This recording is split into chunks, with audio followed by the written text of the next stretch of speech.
요즘 우리는 참 편리한 세상 속에 살고 있습니다. 라면이야 예전부터 있었지만 요즘은 마트에 가면 밀키트나 즉석 조리식품 같은 재료를 손질하지 않고 우리가 라면처럼 냄비에 순서대로 넣기만 하면 되는 음식, 그리고 또 데피기만 하면 먹을 수 있는 음식들이 많이 있기 때문입니다. 이러한 식품들의 장점은 우리가 어렵지 않게 맛있는 맛을 낼 수 있다는 것도 있겠지만, 무엇보다 가장 큰 장점은 재료 손질이라는 과정, 또 육수를 내는 그 고생을 하지 않고 그 중간 과정은 다 건너뛰고 우리가 빠른 시간 내에 음식을 만들 수 있다는 것입니다.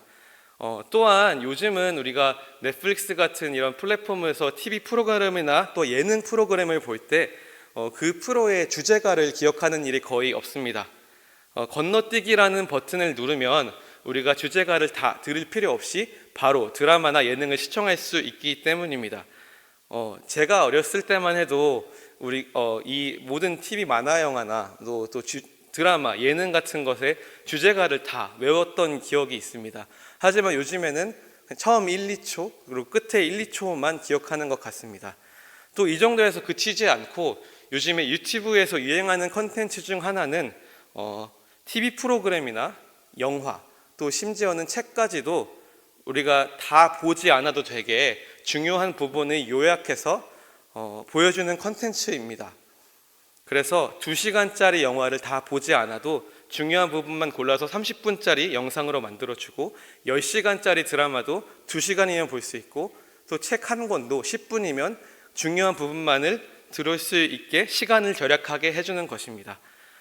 이러한 것들이 인기를 끄는 것을 보면 우리는 시간을 절약하고 또한 어떠한 결과나 결말을 과정 없이 빨리 보는 것을 좋아하는 것 같습니다. 그렇기에 우리가 하나님 나라를 이해할 때도 자연스레 이러한 우리의 성향을 적용해서 잘못 이해할 때가 많이 있고, 하나님 나라가 당장 지금 이 땅 가운데 임해서 모든 사람들에게 지금 복음이 전파되고, 하나님이 이 세상 가운데 악한 것들을 지금 바로 멸하시기를 바랄 때가 있습니다. 하나님의 나라도 그 과정은 건너뛰고 바로 결과를 보기 원하는 것입니다.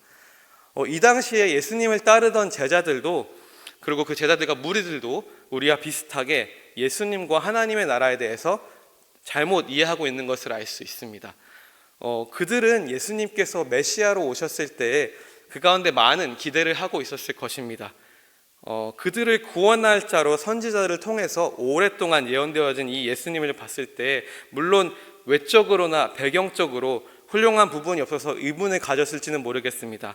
하지만 예수님이 함께 생활하면서 말씀하시는 것, 또 여러 이적을 행하시는 것을 봤을 때 이들은 예수님의 능력을 확인하고 이분이 세상의 권세자들을 모두 물리치고 이 땅의 왕좌에 앉아서 그들을 로마 제국에서 구원해 주실 것들을 기대했을 것이며, 모두가 예수님을 우러러보기를 기대했을 것입니다.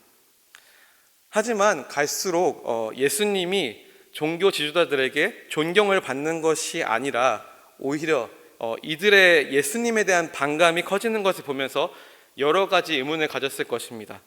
그들이 오히려 예수님께 와서 머리를 조아리고 왕으로 모셔야 했는데 그 반대의 모습을 보였기 때문입니다. 오늘 말씀 바로 앞에서도 예수님이 안식일에 병자 고치시는 것을 보고서 이 회당장이 반대하고 이의를 제기했습니다. 그래서 예수님께서 말씀하시고 이를 부끄럽게 하셨습니다. 그리고 나서 제자들과 무리들에게 예수님께서 하나님의 나라에 대해서 이어서 설명하십니다. 예수님은 하나님의 나라는 우리의 바램과 우리의 생각과 달리 가장 낮은 곳에서 시작하며 또한 천천히 자라남을 말씀하십니다. 그래서 오늘 말씀에서 우리가 함께 첫 번째로 나누고 싶은 것은, 하나님의 나라는 가장 작은 모습으로 시작하지만 복음의 생명력을 통해서 끝없이 자라난다는 것입니다. 우리 18절에서 19절 다시 읽겠습니다. 그러므로 예수께서 이르시되 하나님의 나라가 무엇과 같을까? 내가 무엇으로 비교할까? 마치 사람이 자기 채소밭에 갖다 심은 겨자씨 하나 같으니 자라 나무가 되어 공중의 새들이 그 가지에 깃들였느니라. 아멘. 하나님은 오늘 말씀에서 하나님의 나라를 겨자씨 하나에 비유하셨습니다. 겨자씨는 유대인들이 가장 작은 것을 표현할 때 많이 사용하는 단어입니다. 마태복음 17장 20절에도 예수님은 너희에게 믿음이 겨자씨 하나만큼만 있어도 이 산을 명하여 여기서 저기로 옮겨지라 하면 옮겨질 것이라고 말씀하시면서 아주 작은 믿음을 표현하신 것을 볼 수 있습니다. 여기뿐만 아니라 여러 군데에서 예수님은 겨자씨를 사용하시면서 작은 것을 말씀하십니다. 하지만 제자들의 바람과는 반대로 예수님은 하나님의 나라를 가장 작은 것으로 표현하십니다. 하지만 하나님의 나라는 가장 작은 것으로 끝나진 않습니다. 겨자씨는 보통 1에서 2mm 정도의 크게 작은 씨앗이지만 이것이 보통 2에서 3m 정도까지 자란다고 합니다. 눈에서 보이지 않았던 이 작은 씨앗이 자라나서 심지어는 새들이 머물 수 있는 것이 된다고 하는 것입니다. 그래서 오늘 이 예화에서 우리가 주목할 부분은 보잘것없는 보이지도 않는 이 작은 씨앗이 이렇게 큰 나무로 성장한다는 것입니다. 하나님의 나라는 이와 같이 아주 작은 모습으로 시작했습니다. 예수 그리스도는 아주 작고 낮은 모습으로 이 땅 가운데 오셨고 목수의 아들로서 특별한 배경 없이 특별한 교육 없이 자라나셨습니다. 예수님을 따르던 제자들은 어땠나요? 이들도 대부분 높은 지위에 있거나 특별한 교육을 받은 자들은 아니었습니다. 이들 중에 대부분 어부 또 세리 같은 자들이 있었기 때문입니다. 가난한 자들, 남들에게 무시받던 자들을 사용하셔서 예수님은 복음이 전파되게 하셨습니다. 예수님의 복음 전파로 시작된 하나님의 나라는 처음에는 아무런 능력이 없어 보였고 작고 연약해 보였습니다. 하지만 그 안에 생명력이 있어서 하나님의 권능으로 점차 확장되고 겨자씨가 정말 새가 머무는 나무가 된 것처럼 온 세상 가운데 퍼져나가게 되는 것입니다. 보잘것없어 보이는 사람들로 전파되기 시작한 이 복음이 오순절의 성령 임마심을 통하여 또 계속해서 이 복음을 전하는 가운데 우리는 사도행전을 통하여서 이 복음이 각 나라 가운데 전파되는 것을 볼 수 있습니다. 또 결국에는 기독교가 로마 제국의 국교가 되고 유럽의 각 곳에 퍼져나가는 것을 우리는 알고 있습니다. 그래서 지금은 전 세계 26억 명으로 전체 인구의 32.3% 정도가 크리스찬인 것을 알 수 있습니다. 물론 이 중에 카톨릭과 다른 이단들을 제외하면 개신교인들은 아마 8억에서 10억 정도 된다고 합니다. 하지만 분명한 것은 예수님이 복음이 그 작은 숫자에서 10억 명까지 전파되었고 지금도 계속해서 우리 주변과 특히 선교지를 통해서 전파되고 있고 하나님의 나라는 계속해서 확장되고 있다는 것입니다. 둘째로 하나님의 이 복음은 이 땅을 변화시킵니다.